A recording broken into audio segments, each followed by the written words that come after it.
My dryer stopped heating clothes. It's a gas dryer. And I checked the thermal fuse, it's okay. I checked the switch, and it's not okay.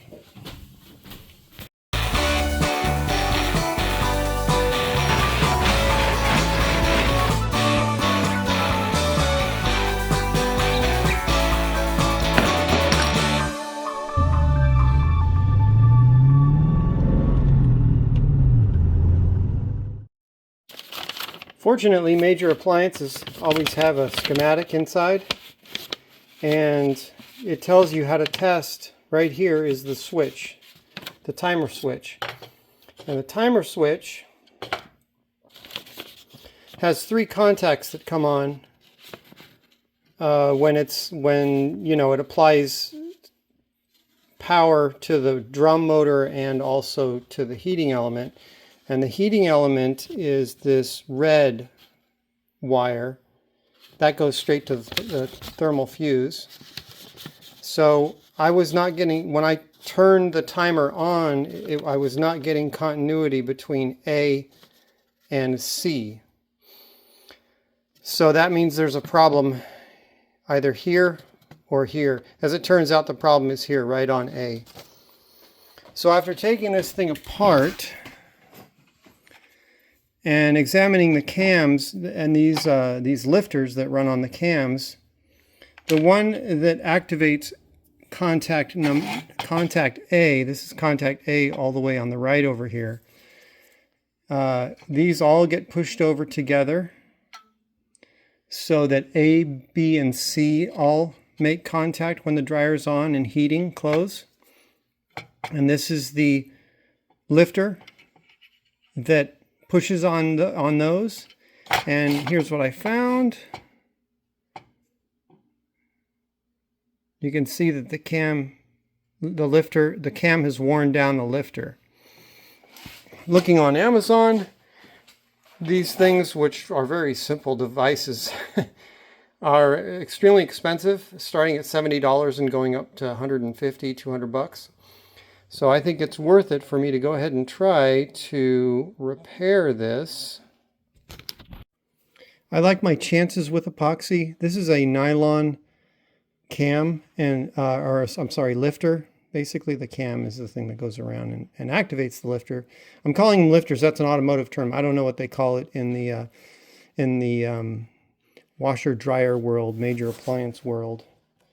But I'm just going to make sure that I can effectively stick to the nylon.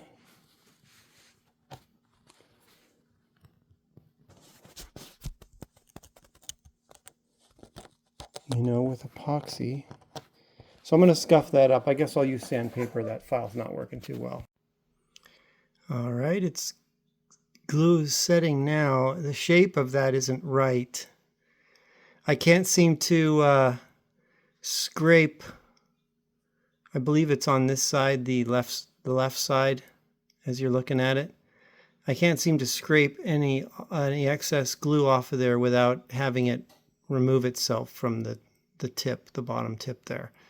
So we're going to have to just use some machine work after that, which, I mean, that kind of sucks because, let me see if I can reposition this. I don't know. It sucks because that's a writing surface for the thing, and if I sand it down, it's going to make it porous, and yeah. I'm hoping that's an improvement. I don't mind it if I make the angles not as severe. I hope it's not going to cause a problem.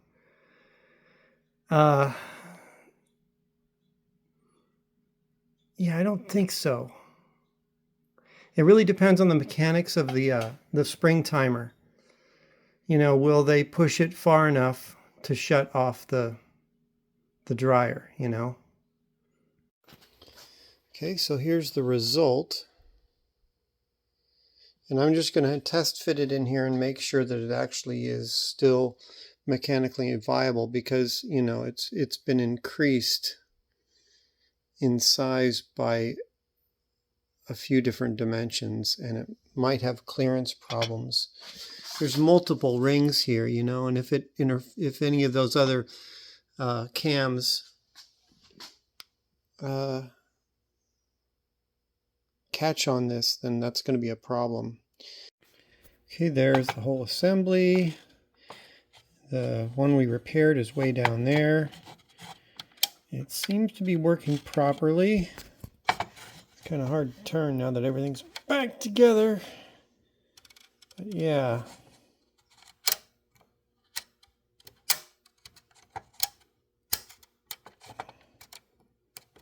There's 4 different lifters, or, you know, mechanical pivots. 1, 2, 3, the one we repaired, and 4, activating 3 different sets of switches. Pretty complicated, but actually somewhat simple. I mean, this is a completely electromechanical assembly, you know, the dryer itself, you know.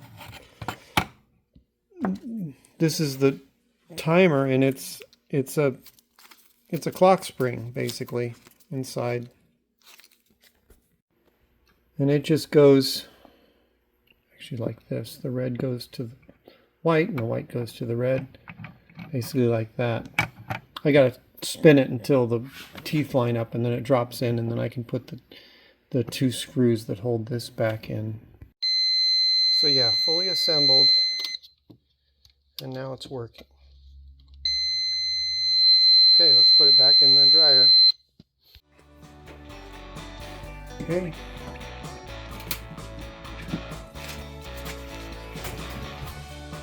Let's see.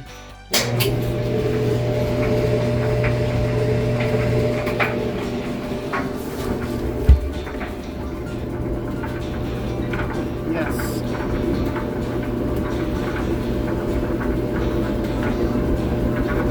This is the inspection cover on the front of the dryer, by the way. There it goes. We got it.